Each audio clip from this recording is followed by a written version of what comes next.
It took me 4 years to complete my PhD, from coursework to submitting my thesis. And in this time, I published 4 peer-reviewed papers, 2 of which were first authored, got 2 grants, applied for more, got a summer school fellowship, and made some great friends, won an award with my supervisor, and had a whole child. That sounds like a lot, isn't it? Welcome to episode 1 of the Surviving PhD in India series. And in this episode, I'll walk you through looking at the forest, not the trees. Here is what you need to do in the first 3 years of your PhD. Year 1, set up systems and people. In this year, I want you to establish some systems for the long term. Your work area, working style, reading habits, reference manager, note taker, all of that stuff. You also want to establish your people.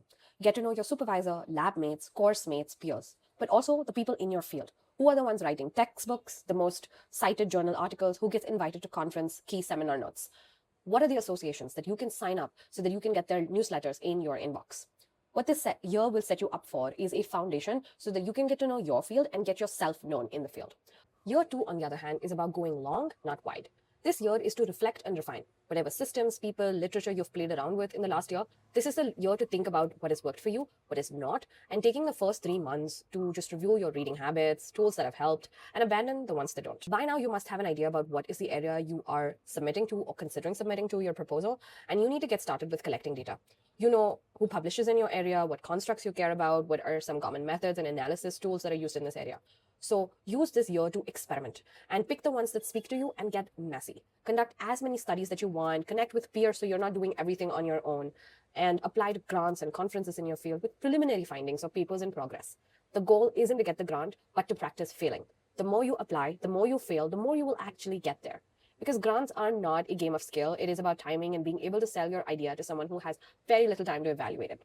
Year 3. Now, this is the year for honing your expertise. You're more aware than when you started. You have some findings that you're excited about, methods and analysis techniques that you know you're good at, and a firm understanding of the gaps in the field.